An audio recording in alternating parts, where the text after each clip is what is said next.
en realidad casi todo no depende de nosotros. Solo hay dos cosas, ellos dirían, solo hay dos cosas que sí dependen de nosotros. En realidad es una, ¿no? Pero la ponen en dos porque así yo creo que es más clara, ¿no? ¿Qué depende de nosotros en realidad? Pues mis pensamientos. Si es que es así, o sea, la gran clave es esta, ¿no? Pero ellos dicen también, claro, mis pensamientos implican la intención, ¿no? La intención que yo pongo en las cosas. La virtud, o sea, el deseo de llegar a esa virtud que yo pongo en las cosas, ¿no?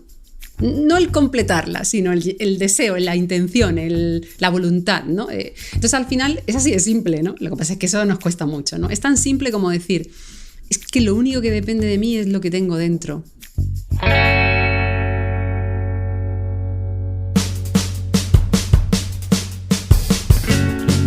Soy Jon Cuervas Mons y esto es Intercambio Iónico, un podcast sobre hombres y mujeres emprendedores, innovadores y las grandes historias que hay detrás de ellos.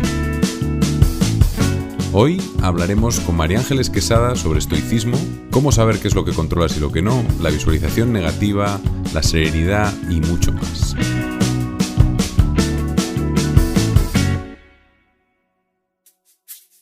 Esta entrevista es muy especial porque vamos a apoyarnos en un libro de hace casi 2000 años, el Manual de Vida de Epicteto. Vamos a intentar organizarlo como una entrevista a tres, entre María Ángeles, Epicteto y yo mismo. Para mí lo más interesante del estoicismo es que es una filosofía práctica, callejera, una especie de red de seguridad para el día a día. Y que vaya por delante que para preparar esta entrevista estuve 3 días y sus 3 noches viviendo con los monjes del monasterio de Silos, meditando, escuchando cantos gregorianos y leyendo un manual de vida, entre otros libros estoicos.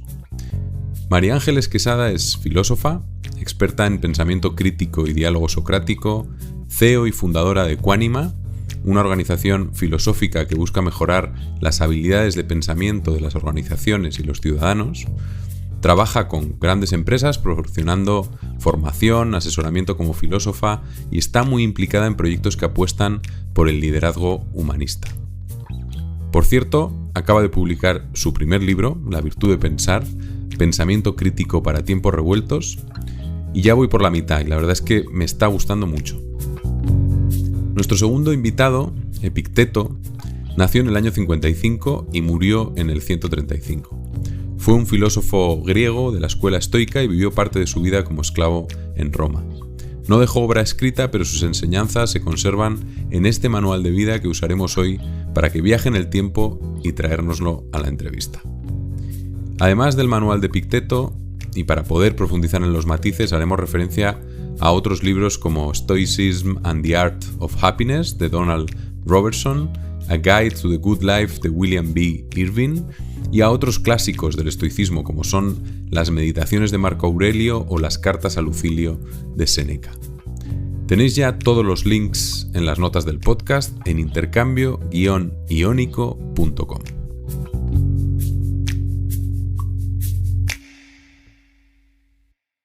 Hola María Ángeles, hola Epicteto, bienvenidos a Intercambio Iónico. Buenas, ¿qué tal? Pues bienvenida y vamos a empezar, yo creo que fuerte, porque vamos a empezar por un capítulo del manual de vida que nos va a dar entrada a las virtudes del estoicismo, para empezar con esa parte que yo creo que nos ayudará a entrar directamente. El capítulo se llama La buena vida es la vida de la serenidad interior, y dice así: el signo más claro de una vida superior es la serenidad. El progreso moral tiene como resultado liberarse de la confusión interior. Puedes dejar de preocuparte por esto y aquello. Es mucho mejor morir de hambre, libre de pesares y tenores, que vivir en la abundancia acosado por la preocupación, el pavor, el recelo y el deseo desenfrenado.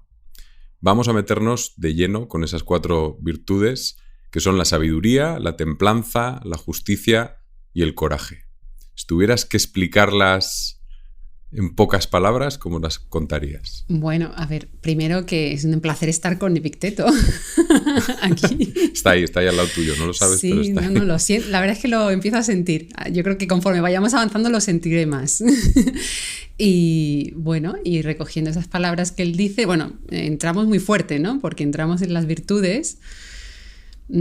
Habría que explicar mucho antes, pero como sé que lo vamos a hacer poco a poco luego, pues empezamos fuerte y luego vamos a ir llegando otra vez seguramente de nuevo a las virtudes. Entonces, las virtudes para el estoicismo, y para mí, la verdad, son los referentes, es decir, es el ideal que tú quieres conseguir, ¿no? Lo que pasa es que, bueno, cuando decimos ideal, aquí hay mucho también que cortar, vamos a ver cómo lo explicamos.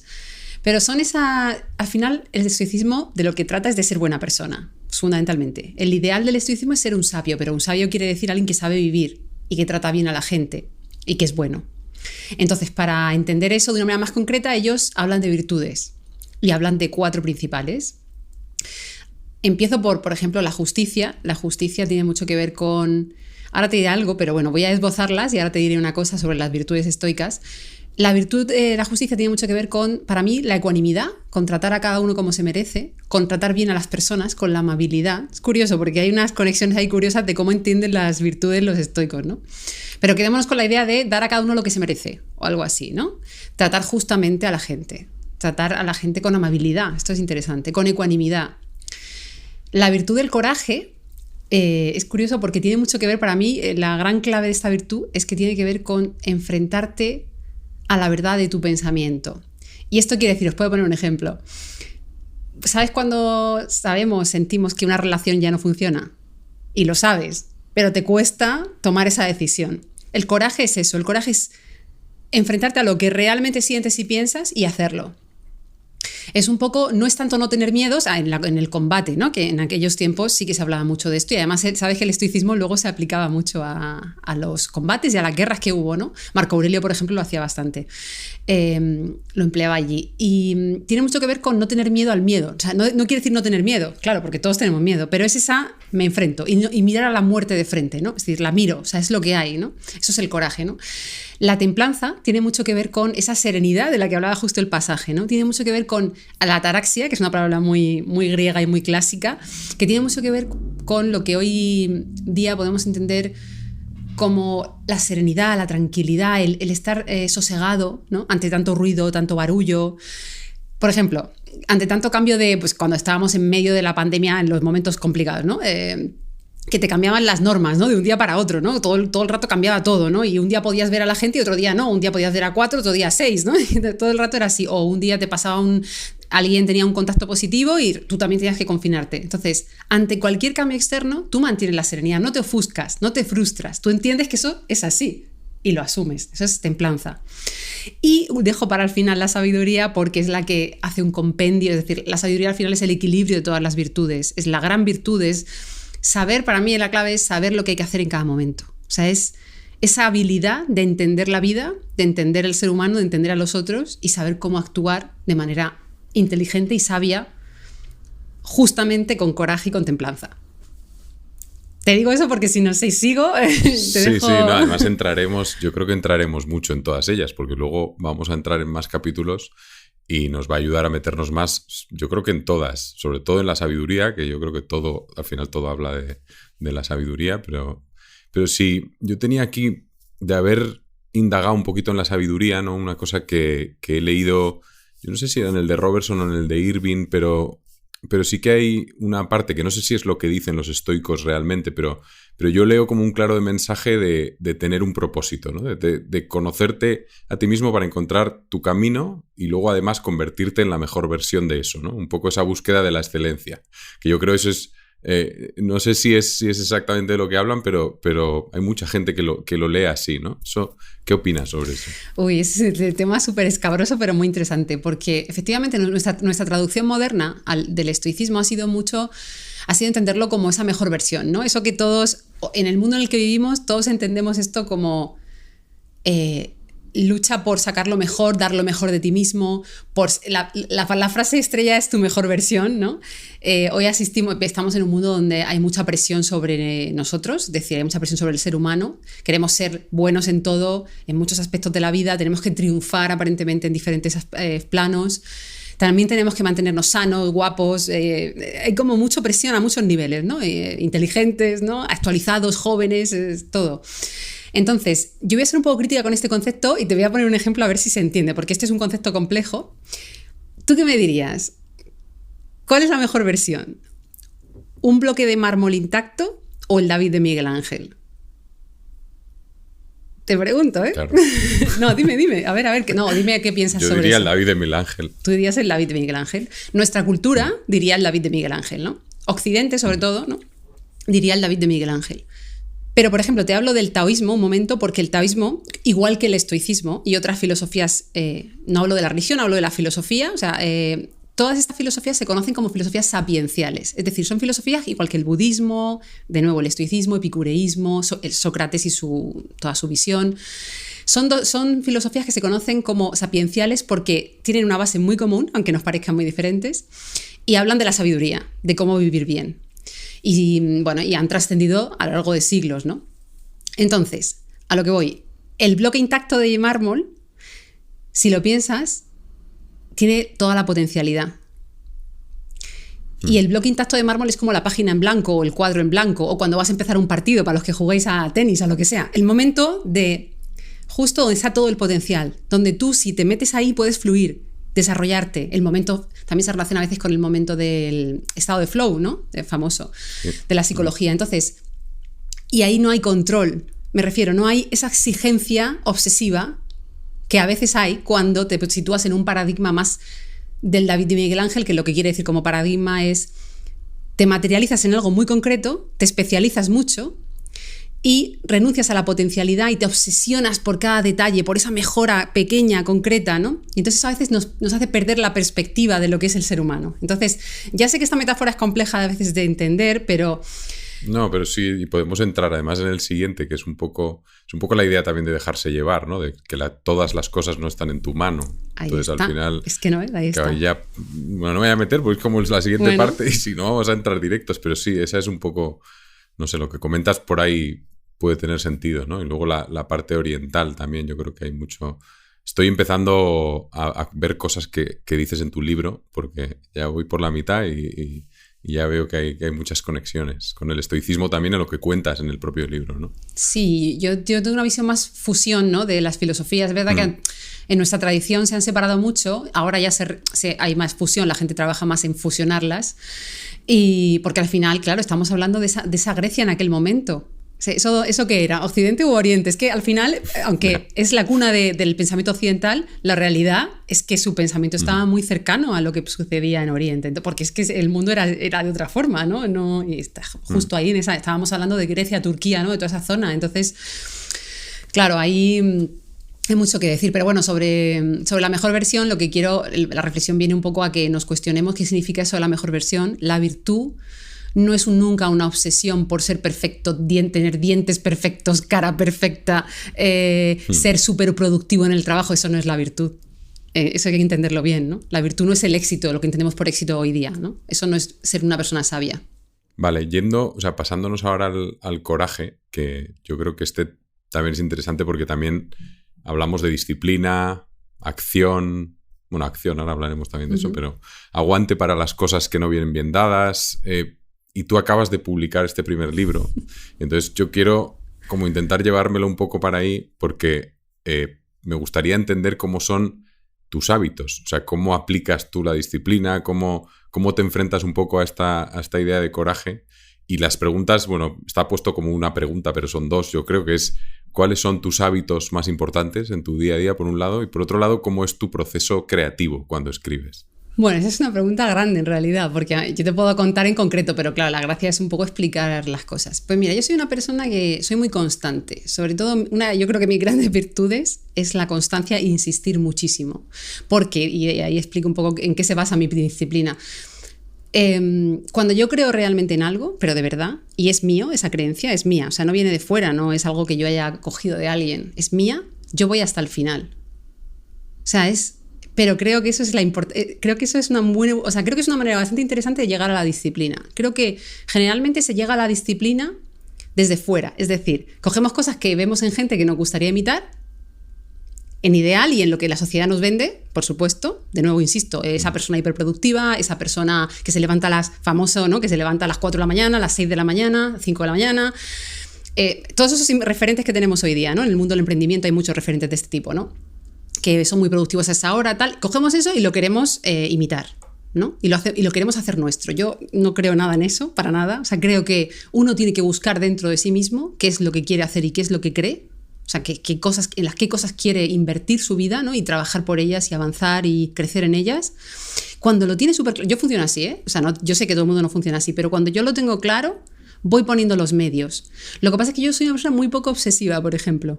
Es decir, voy poniendo los medios, pero a lo mejor tardo 20 años. Porque no soy nada, me gusta hacer cosas diferentes en mi día a día. O sea, yo soy una persona que en mi día a día, y te pongo cosas concretas para que porque sé que me lo preguntas porque posiblemente a la gente le pueda interesar o bueno. Yo me levanto temprano porque tengo hijos muy pequeños, pero no me pongo a trabajar, lo primero que hago, para nada, los atiendo, me voy levantando, desayuno, tal, y luego cuando ya puedo me voy a hacer deporte, eso sí que es cierto. Hago natación, que hago de toda la vida, y luego hago yoga meditación, ¿no? Yoga / meditación porque hago yoga y termino con una meditación, ¿no? Y esos son mis dos, para mí el ejercicio físico es bastante importante, soy una persona que tiene bastante energía. Y para mí el equilibrio cuerpo y mente, ahí soy clásica totalmente, clásica griega, porque es que es así, es fundamental, ¿no? Y cuando ya he hecho deporte, entonces me pongo a trabajar. Efectivamente, en el mundo ideal, esto es el mundo ideal, pero la realidad es que muchos días no puedo, otros días hay reuniones, esto es también la verdad, ¿no? Pero la gracia de esto para mí es la constancia en el largo plazo, ¿no? Yo soy una persona que no soy nada cortoplacista.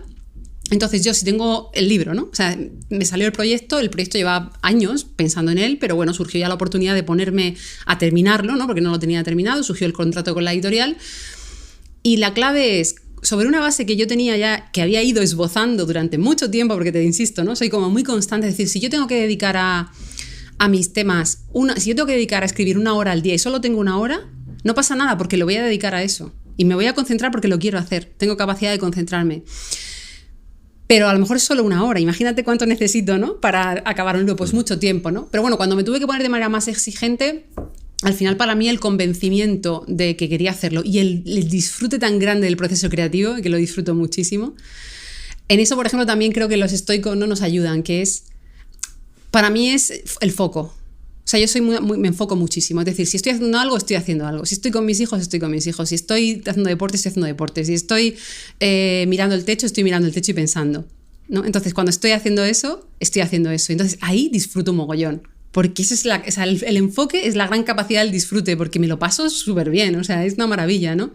Entonces, no sé si eso ha contestado medio. Sí, te iba a preguntar si guardabas en este momento, digamos, de escribir más y que tenías como que dedicar más tiempo, si guardabas un tiempo y siempre todos los días tenías ese tiempo, si buscabas... Porque al final me gusta mucho cuando... No me acuerdo quién era, es un escritor inglés muy conocido, que él habla al final que la creatividad viene del aburrimiento, que por cierto es algo que le digo a mis hijos bastantes veces cuando dicen me aburro, pues tendrás que aburrirte si quieres hacer algo creativo, ¿no? Uh-huh. Entonces al final lo de guardar un tiempo, un proceso creativo en el que dices, oye, pues estoy 3 horas, no puedo hacer otra cosa. El escritor lo que decía era, yo tengo 4 horas en las que solo puedo escribir, puedo no hacer nada, pero no puedo hacer otra cosa que no sea escribir. Entonces me aburro tanto que al final escribo, ¿no? Entonces me parecía un proceso No, es verdad que es que para mucha gente, hay gente, yo por ejemplo te digo, tengo mucha constancia pero no soy tan sistemática, fluyo más, es decir, porque creo más en los biorritmos naturales, ¿no? No todos los días a las 6 de la mañana estás igual que... Siempre, o sea, no siempre estás igual a las 6 de la mañana todos los días, yo no funciono así en mi cuerpo, entonces de nuevo insisto mucho en escucharse, en entenderse, en comprenderse, en conocerse, porque creo que la clave de todo esto es el autoconocimiento. Entonces yo sé que yo soy una persona disciplinada porque lo hago, si tengo que hacer algo lo hago, pero no necesito hacerlo siempre a la misma hora. O sea, no necesito esa... Más o menos, es verdad, más o menos. No es que a lo mejor no es que me ponga a escribir a las 10 de la noche, porque yo por la noche normalmente no escribo. A veces sí, pero no es mi momento, ¿no? Pero sí es cierto que más o menos, pero no soy estricta en eso. En eso escucho mucho a mi cuerpo. Si tengo hambre, como. Estoy muy pegada también a escuchar a lo que necesito. Y así fluyo mejor. También la creatividad me funciona mejor, ¿no? Pues vamos a entrar en otro apartado que ya lo hemos dicho antes, pero este es de los buenos. Y es, de hecho, el primer capítulo o enseñanza del manual de vida, volviendo a Epicteto, y se llama Saber lo que puedes controlar y lo que no. Voy a leer un pequeño parrafito, que es: la felicidad y la libertad comienzan con la clara comprensión de un principio. Algunas cosas están bajo nuestro control y otras no. Solo tras haber hecho frente a esta regla fundamental y haber aprendido a distinguir entre lo que podemos controlar y lo que no, serán posibles la tranquilidad interior y la eficacia exterior. Yo creo que es el de los más clave de todos, ¿no? Clave grandísima. ¿Cómo podemos saber realmente qué está en nuestra mano, qué es lo que no podemos controlar, ¿no? Te hago la pregunta. Ay, me encantaría que hablara Epicteto de la disciplina, de lo que hemos hablado antes. Pero bueno, de momento nos lanza este nuevo reto. De nuevo para los estoicos y para Epicteto, seguro que estará de acuerdo conmigo, en que en realidad casi todo no depende de nosotros. Solo hay dos cosas, ellos dirían, solo hay dos cosas que sí dependen de nosotros. En realidad es una, ¿no? Pero la ponen en dos porque así yo creo que es más clara, ¿no? ¿Qué depende de nosotros en realidad? Pues mis pensamientos. Si es que es así, o sea, la gran clave es esta, ¿no? Pero ellos dicen también, claro, mis pensamientos implican la intención, ¿no? La intención que yo pongo en las cosas. La virtud, o sea, el deseo de llegar a esa virtud que yo pongo en las cosas, ¿no? No el completarla, sino el deseo, la intención, la voluntad, ¿no? Entonces, al final, es así de simple, ¿no? Lo que pasa es que eso nos cuesta mucho, ¿no? Es tan simple como decir, es que lo único que depende de mí es lo que tengo dentro, lo que yo puedo hacer con lo que pasa, ¿no? Esto es otra manera de ponerlo, otro clásico, ¿no? Cómo me tomo las cosas, ¿no? Y lo demás, no. Así de fuerte, ¿no? Esto, claro, se dice muy fácil, pero la práctica de eso es muy complicada. Sí, además tienes que reflexionarlo cada vez, ¿no? Pero, sí. pero yo creo que es de las que más ayudan. Total. Yo al menos esta es la que no hago más que hacerme la pregunta constantemente, ¿no? Yo por darle un poquito más por poner algún matiz más, otra vez volviendo un poco al libro, el de William B. Irving, que es el A Guide to the Good Life, que él habla como de una tricotomía del control, que al final habla como de tres tipos de problemas, en vez de solo los que no controlas y los que sí. Entonces dice que hay unos que son los que tenemos control completo sobre ellos, que eso está claro, los que no tenemos control sobre ellos ni de nada, entonces esos pues no debemos preocuparnos de ellos, pero que luego hay una tercera vía que son los que tenemos algo de control sobre ellos. Influencia, quizá, como diría Covey. Stephen Covey lo dice influencia en ese aspecto. Bueno, quizás se parece un poco, sí, a esa tricotomía. Sí, y ahí es donde él dice que lo que dicen los estoicos es que hay que internalizar ese problema, ¿no? Que al final ese problema, pues vamos a poner un ejemplo que es jugar, pues no sé, un partido de tenis contra Nadal. Pues tú puedes decir, yo quiero ganar, sí, muy bien, pero no depende de ti, o sea, que ganes o no ganes, ¿no? En cambio, sí está dentro de tu control o sí podrías internalizar jugar el mejor partido que puedas, ¿no? Darlo todo o dar un esfuerzo máximo, ¿no? Al final eso está dentro de tu control, entonces esa es la idea de internalizar esos objetivos. Y eso a mí sí que me ayuda, estos tres tipos de problemas, sí que puedes como casi meter todo y cómo esos objetivos está muy bien internalizarlos, ¿no? No ponernos objetivos que si te pones el objetivo de quiero ganar las Olimpiadas o quiero ganar una medalla de oro, pues todos los que están corriendo la final de la medalla, todos se han puesto el mismo objetivo. No hay ninguna diferencia entre tú y ellos, ¿no? Entonces, ¿cómo internalizar eso? Yo creo que eso sirve mucho para resolver los problemas o también para la parte de objetivos.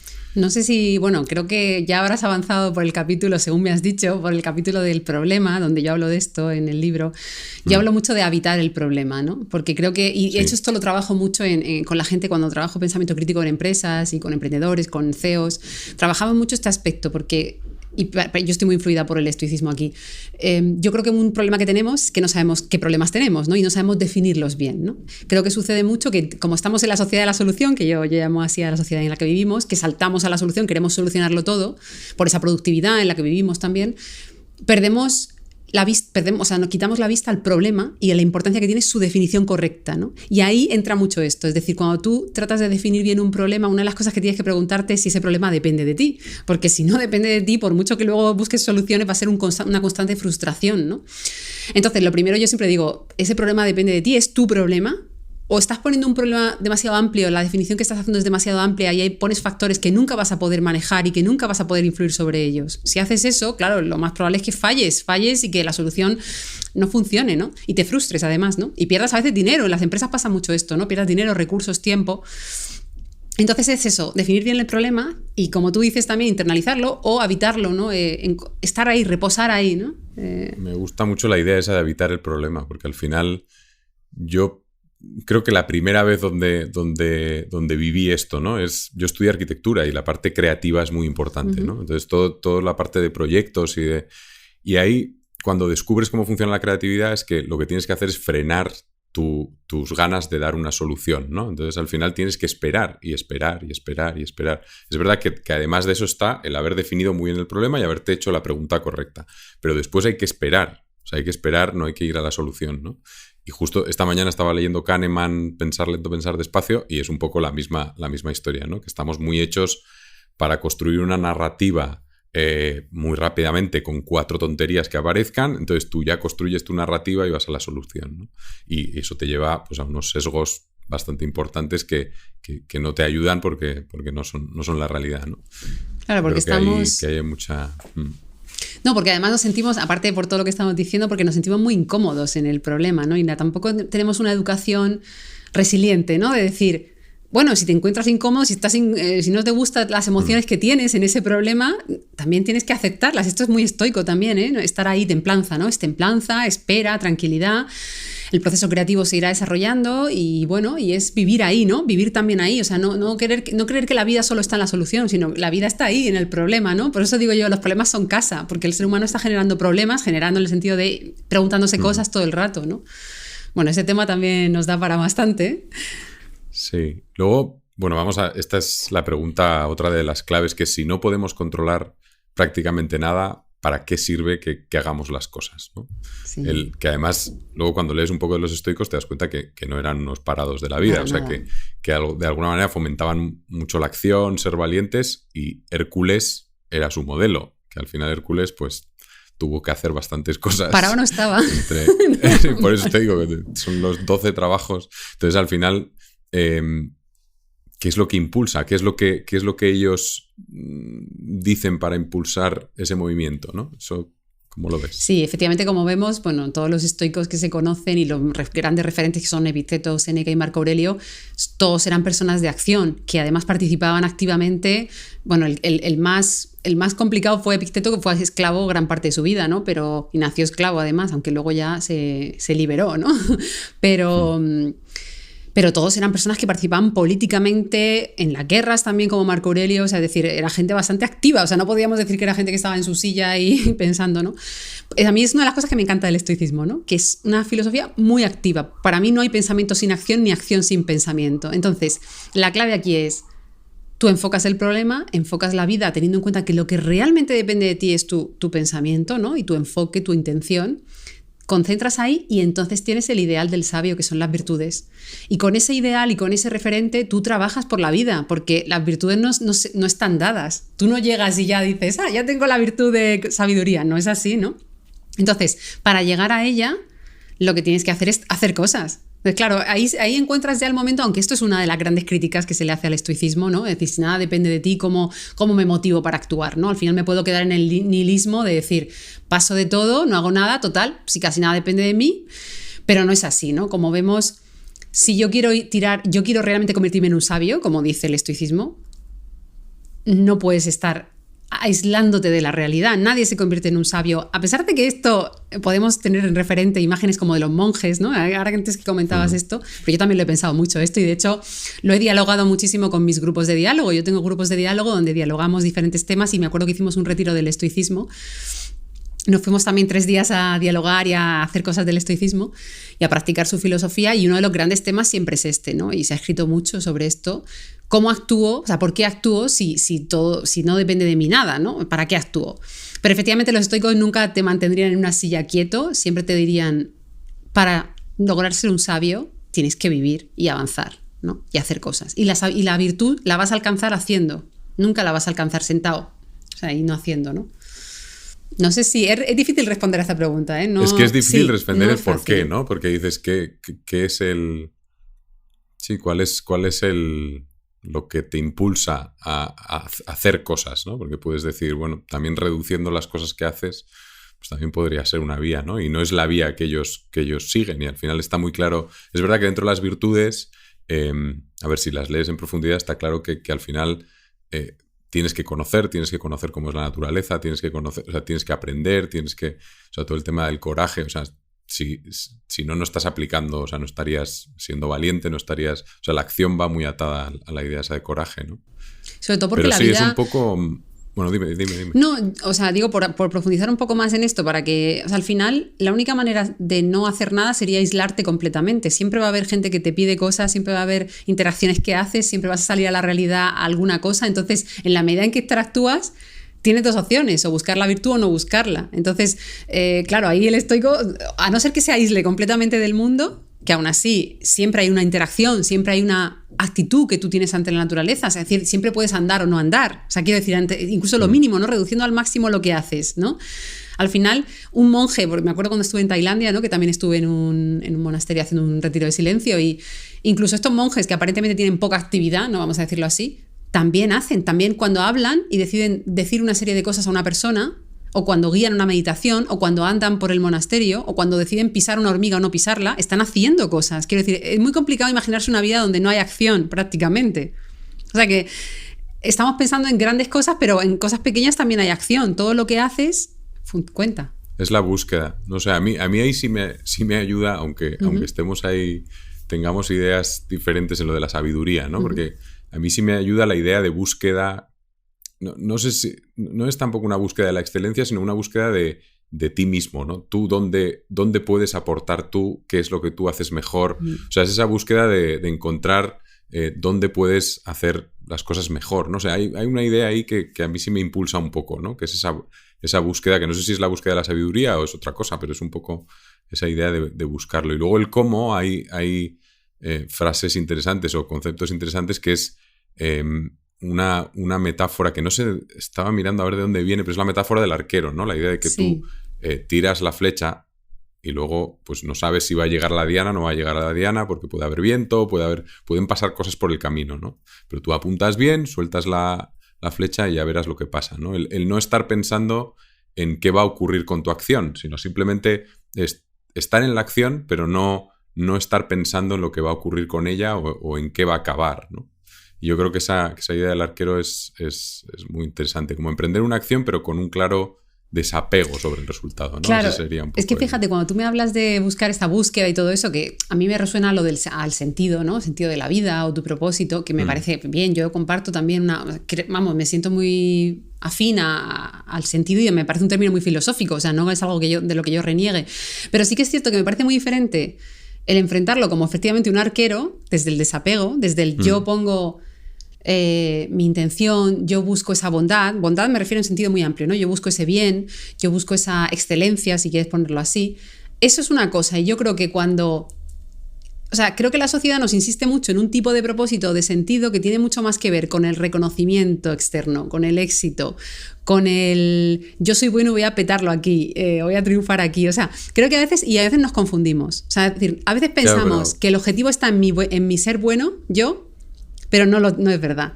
O sea, claro, pero esa confusión. Pero esa es la gracia del estoicismo, que es como el equilibrio. Es como si tú quieres colocarte en el equilibrio, que es donde nos llevan ellos, ¿no? Que es un poco entre tú busca, pero ten ese desapego sobre lo que ocurra, ¿no? Entonces, es una situación en la que no vas a poder estar de forma constante, probablemente caigas hacia un lado o caigas hacia el otro según vas avanzando, ¿no? Y a mí creo que esa parte es la que más me gusta del estoicismo, que es intentar buscar un equilibrio, que es muy difícil, y es muy difícil en todo, ¿no? Cuando hablamos luego entraremos en las pasiones, en las tal, pero ellos lo ven igual, ellos no ven como que tengas que controlarlo todo, sino que trates de estar en un equilibrio, que al final caerás en un lugar porque al final el entorno y cosas que no controlas van a suceder, entonces pues puedes caer, pero luego digamos, la virtud está en volver al equilibrio, ¿no? Esa vuelta al equilibrio.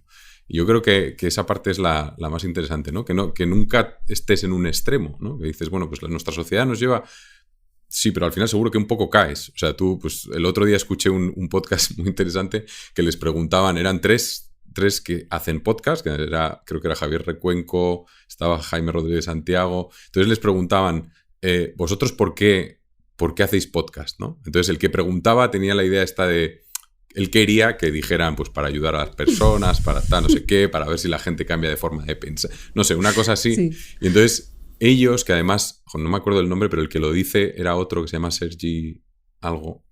Y lo dijo, o sea, nada más responder, dijo, mira, hacemos esto porque nos gusta que nos den palmaditas en la espalda. Ese es el primero. Y luego, si quieres, entramos a todo lo demás, porque siempre hay todo lo demás también. Pero estuvo muy interesante la respuesta, ¿no? Y a mí me parece esa clave de estar ahí. Hombre, en el equilibrio. Sobre esto déjame que apunte 2 cosas más, pero breve. Es que este tema es muy chulo, porque estoy de acuerdo contigo en el equilibrio, pero efectivamente creo que, y efectivamente todos a veces vamos hacia un lado, hacia otro. No voy a decir aquí que yo no tengo tampoco deseo de reconocimiento. Vamos a ver, o sea, soy un ser humano, ¿no? O sea, y no me voy a colocar en un lugar de completa virtud porque no lo estoy. O sea, estoy en búsqueda como todos, ¿no? Y intentando buscar ese equilibrio. Pero a mí me dijo un amigo una vez una cosa que creo que es la clave, fíjate, que es la clave del estoicismo, que es: hay cosas que nadie te las puede quitar, pase lo que pase. Tú, si buscas tú ser buena persona y de verdad no te dejas engañar por las trampas del mundo y de la mente, hay cosas que nadie te puede quitar. Y da igual lo que pase. Da igual que nunca tengas éxito, da igual que nadie te reconozca, da igual que... Fíjate lo fuerte que es esto. Da igual que te pase lo que pase en la vida. Pero tú... o sea, yo creo que la clave es esa. O sea, si tú te despojas de todo, imagínate que nada de todo lo que te recibes se diera. Tú aún así podrías decir: hay cosas que nadie me las puede quitar. ¿Y qué son esas cosas? Tu buen pensamiento, tu buena intención, tu dar lo mejor, en el sentido que estamos hablando. Entonces, eso es el estoicismo. Que tú realmente ahí tengas puesto el valor de verdad. Si tú de pronto dices: no, pero es que claro, si de pronto esto si no tengo trabajo de esto que me gusta, entonces ya no es igual. Entonces ahí hay algo que tienes que trabajar, tienes que buscar ahí. Antes de continuar, voy a hacer un par de aclaraciones. En primer lugar, la persona que responde tan honestamente a la pregunta de por qué hacen podcast o escriben es Sergio Parra, y el podcast en cuestión es Polímatas, en una entrevista donde también participan Recuenco y Jaime Rodríguez de Santiago.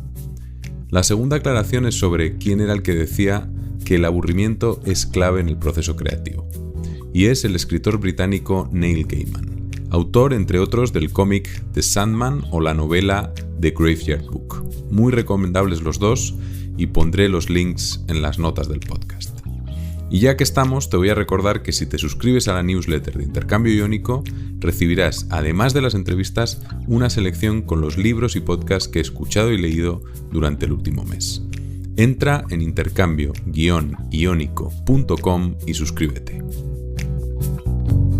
A continuación, vamos a hablar de lo que los estoicos definen como cosas indiferentes. Hablan mucho de virtudes, vicios, pasiones, pero hay algunas cosas que las definen como indiferentes porque no tienen relación directa con las virtudes o la felicidad. Cosas que, por otra parte, valoramos actualmente como intrínsecamente buenas y totalmente necesarias para la felicidad. Entre ellas están el placer sensorial, la salud, la riqueza o la reputación.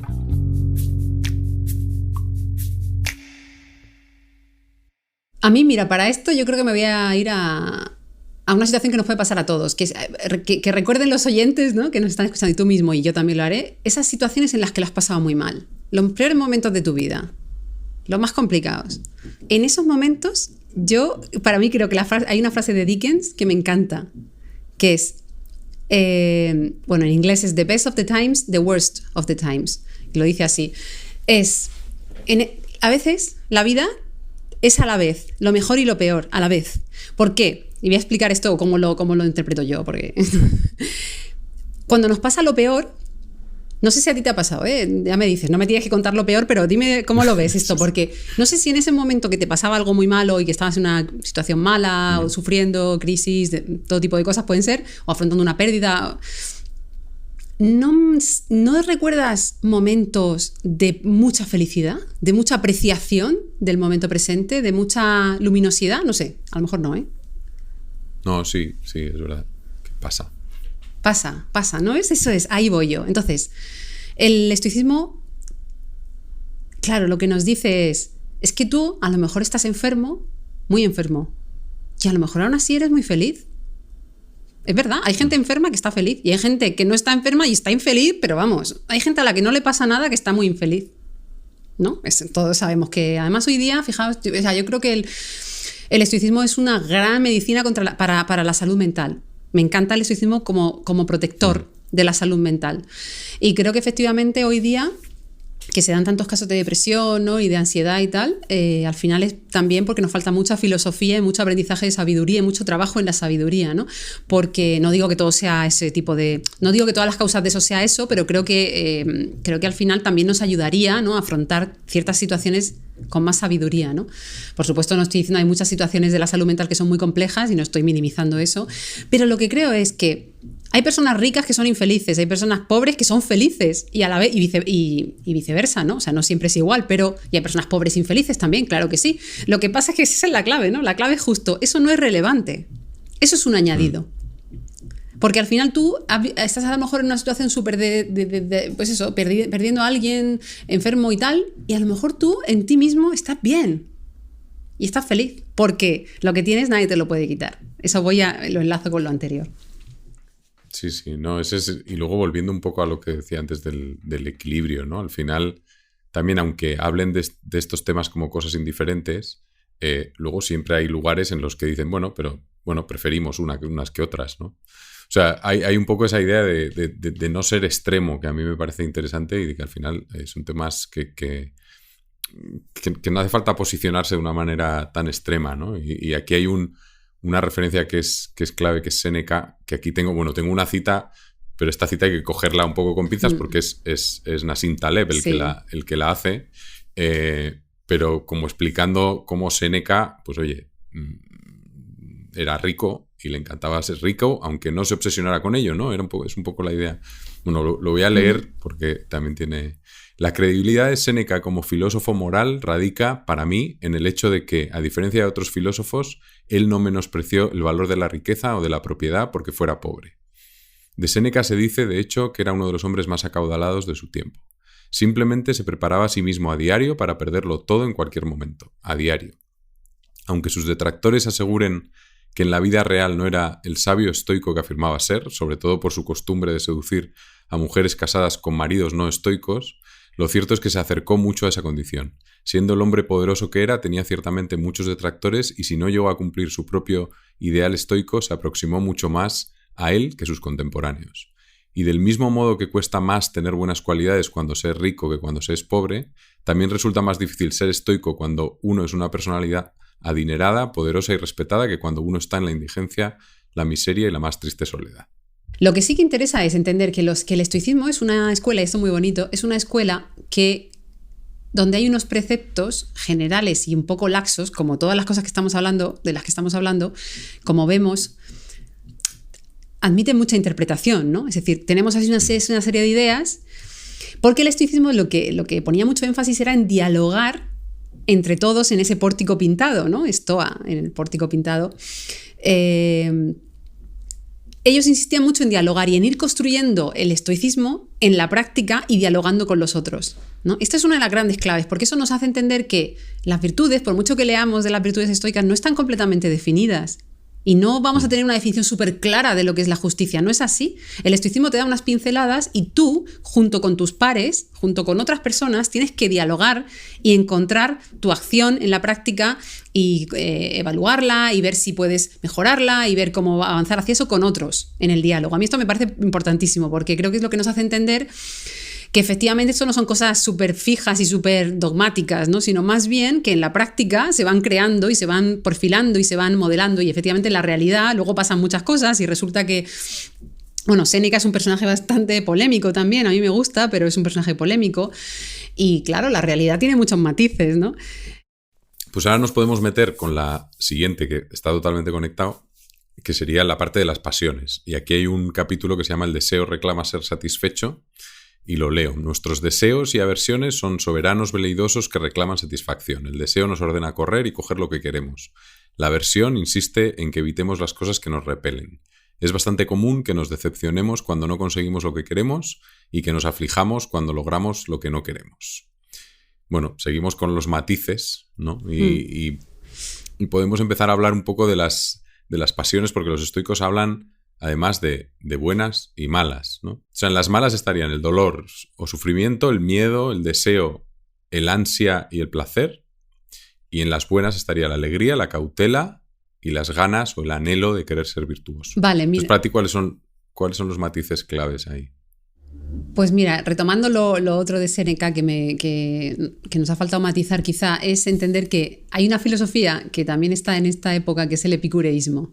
El epicureísmo, efectivamente, igual que algunos estoicos se acercan más al punto medio, otros se acercan más al cinismo, como hemos dicho, y otros también o se acercarían o renegarían del epicureísmo. El epicureísmo la gente lo conoce como esa filosofía que se centra en el placer, ¿no? Que eso también tiene muchos matices. Pero bueno, retomando un poco de eso, fíjate, yo mi interpretación del estoicismo, para ir un poco a cosas que a mí me han servido y que a lo mejor pueden servir, yo fíjate que en el estoicismo, a pesar de todo, no voy tanto, y quizá aquí, mira, aquí nos acercamos en el punto medio, porque yo no creo que los estoicos renegaran tanto del placer, ¿no? O sea, leyéndolos mucho, investigando también bastante, luego esto es una interpretación, tampoco quiero, pero veo que los estoicos al final, efectivamente podemos entender que al buscar el bien en las cosas que hacen, sí que buscan cierto placer. Y ahora nos metemos en las emociones. Efectivamente, luego del libro, como tú dices, hay unas que identifican como malas y otras como buenas. Yo creo que la clave aquí, fíjate, para mí las pasiones estoicas y lo más interesante del estoicismo, que es una revolución, lo que voy a contar ahora, yo creo, para mí es una revolución. Sí, porque cada vez que lo cuento la gente me dice, pero madre mía, ¿no? Porque siempre hemos crecido, ¿no? Con la idea, primero hemos crecido con la idea de que la razón y la emoción están separadas. Que eso la neurociencia ya nos lo ha echado para atrás, pero bueno, hace unos años. Quiere decir que en los mecanismos de toma de decisión las emociones están siempre, porque está todo unido, lo que quiere decir que no hay separación, ¿no? Hay un proceso donde no hay separación. Esto nos hablaba de esto en el error de Descartes Antonio Damasio, para el que quiera leer sobre esto.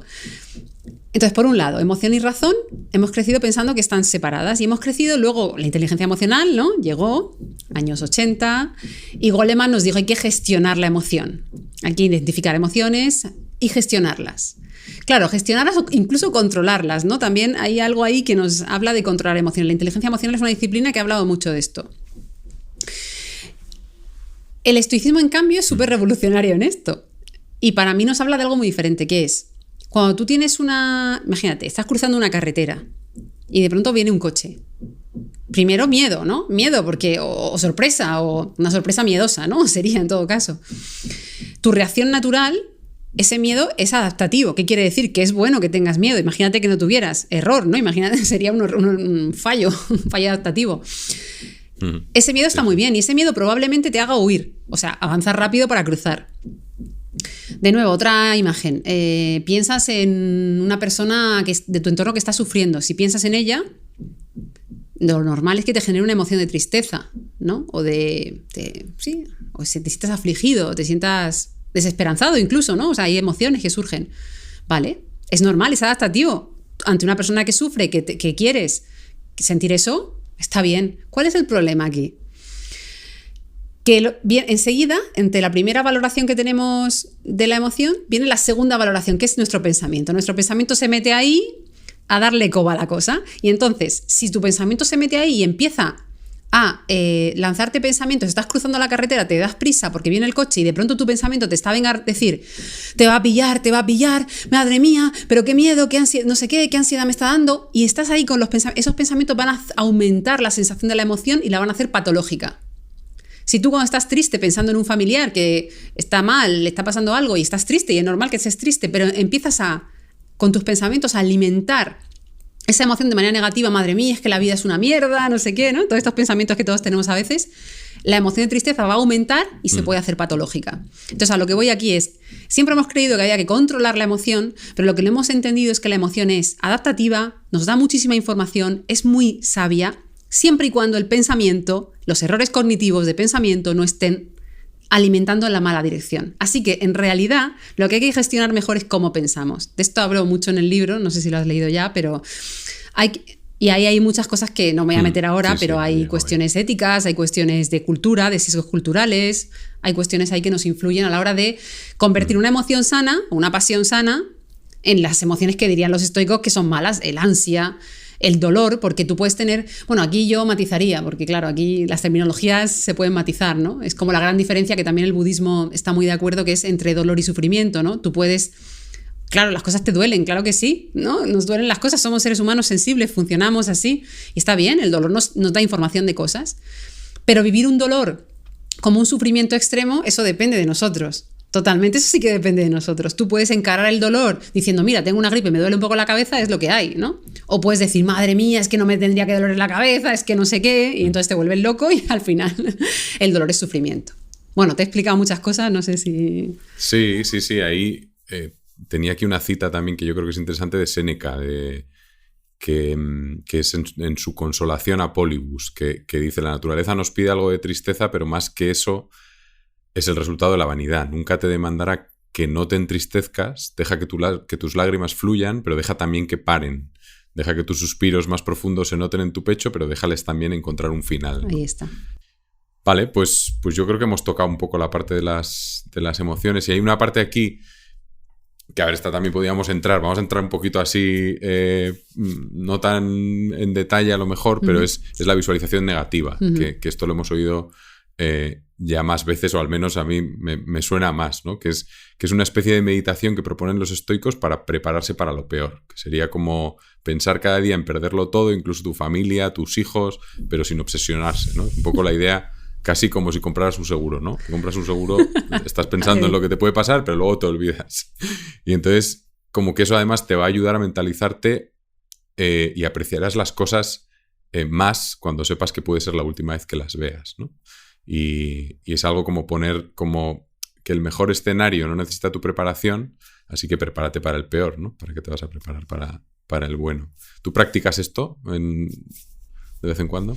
Yo lo hago mucho, de hecho lo hacía desde muy pequeña, fíjate, de una manera intuitiva, porque creo que esto no es solo yo, sino mucha gente lo tiene de manera intuitiva, porque efectivamente viene de cómo somos. Lo que pasa es que la clave efectivamente es la obsesión. Yo creo que depende de las personas. Yo lo practico, mira, me acuerdo de joven, que mis amigas siempre se reían de mí porque me decían que era la agorera, ¿no? O sea, pero porque a mí me gustaba mucho, claro, esto cuando lo verbalizas y a una edad muy temprana a veces es un poco raro, ¿no? Hablo de 14 años, una cosa así.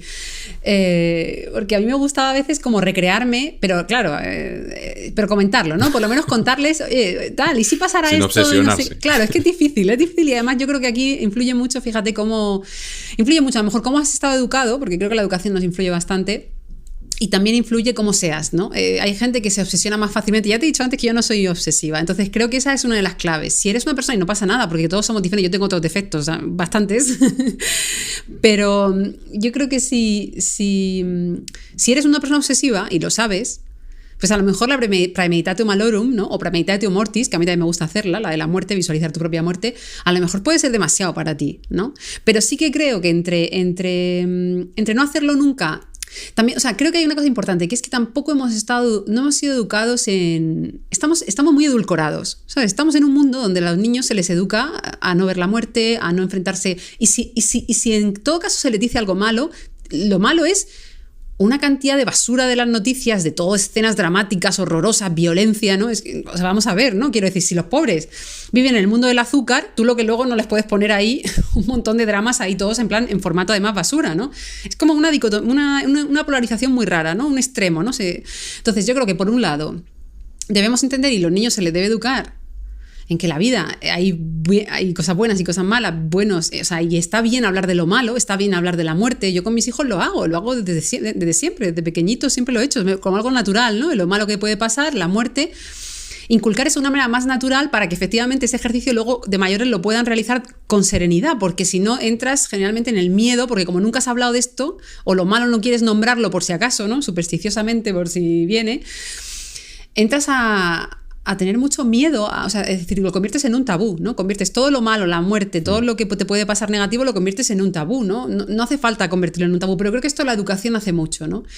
Y por otra parte hay gente a la que le puede funcionar mejor o peor en función también de la personalidad, pero también insisto en que la educación nos ha llevado bastante a un mundo donde hay extremos, ¿no? Y donde o estamos todo en el happy flower o estamos en la persona dramática. Yo soy una persona bastante optimista, pero no soy una persona que está todo el día, ¡ay, todo es tan bonito, tan maravilloso! Me gusta hablar de las cosas duras y difíciles de afrontar también, o sea...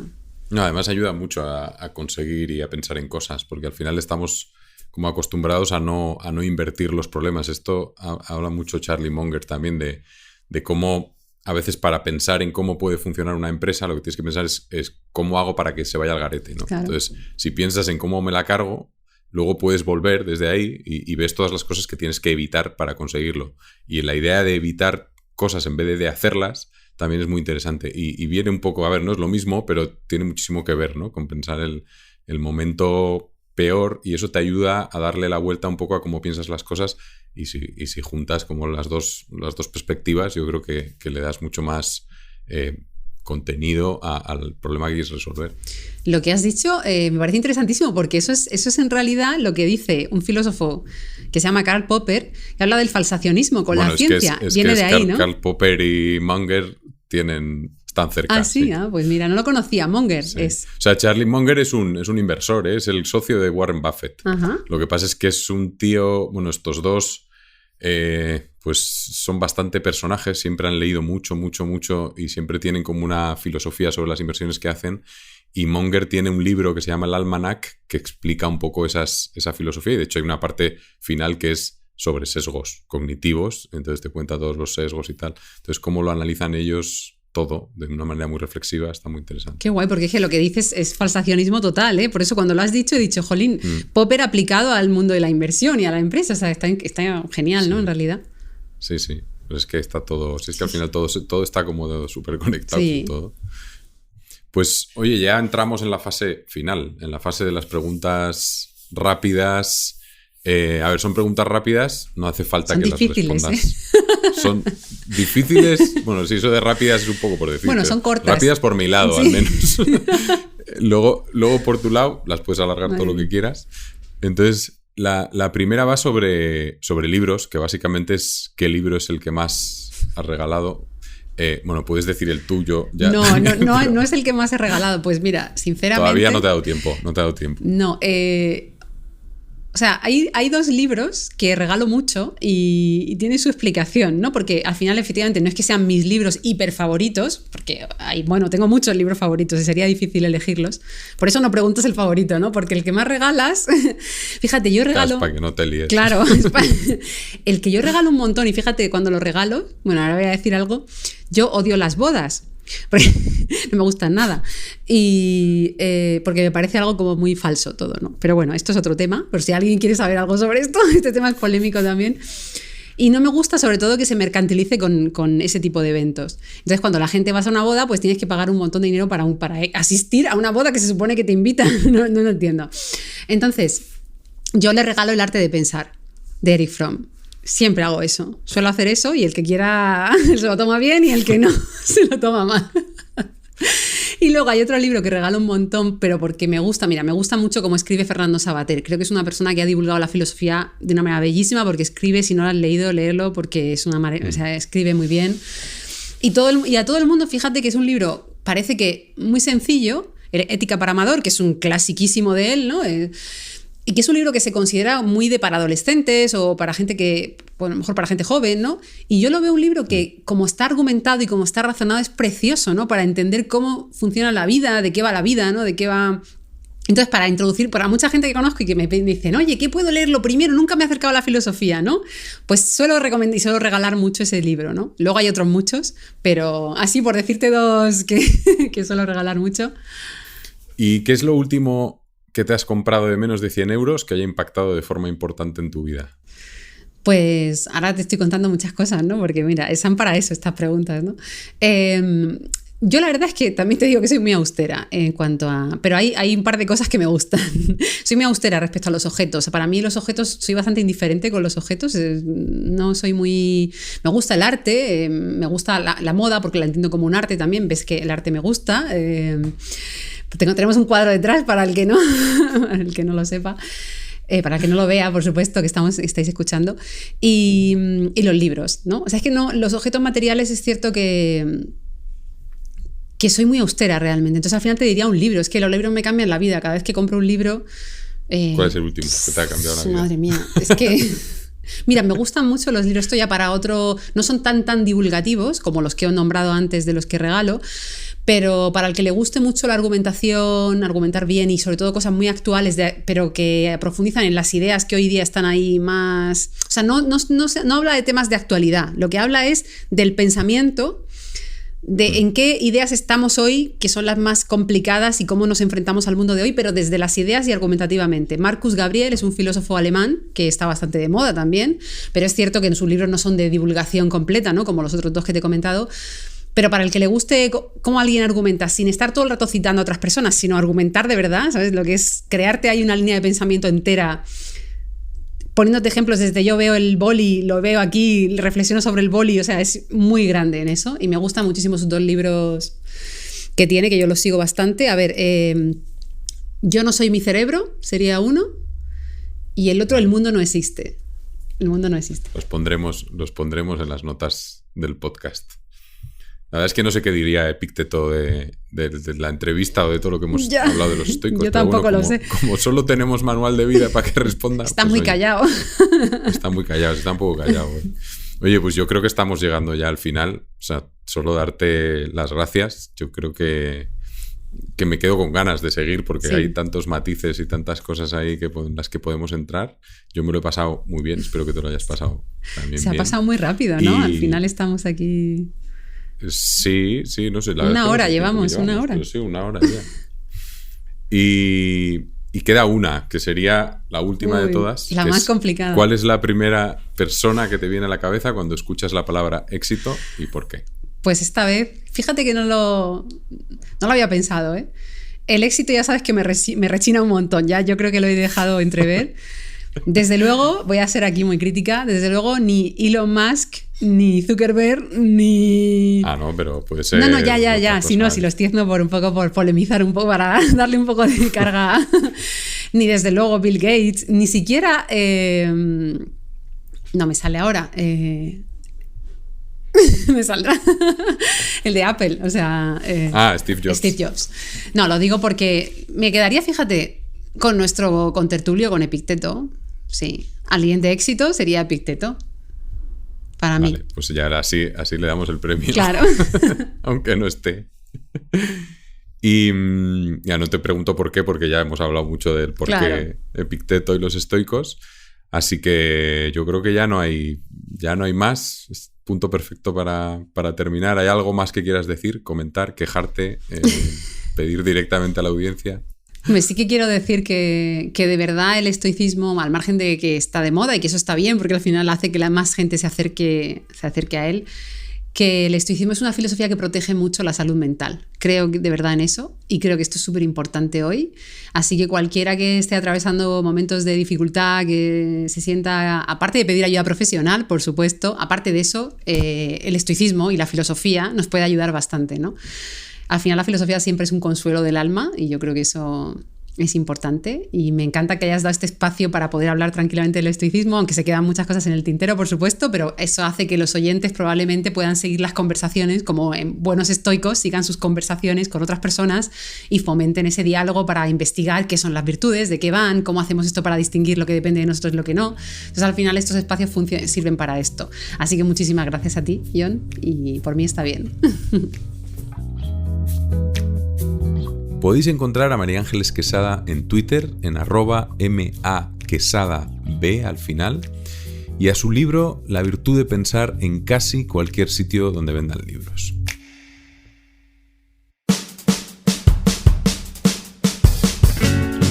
Si te ha gustado la entrevista, puedes suscribirte al podcast en Apple, Spotify o en tu plataforma favorita. O mejor todavía, cuéntaselo a tus amigos y familiares.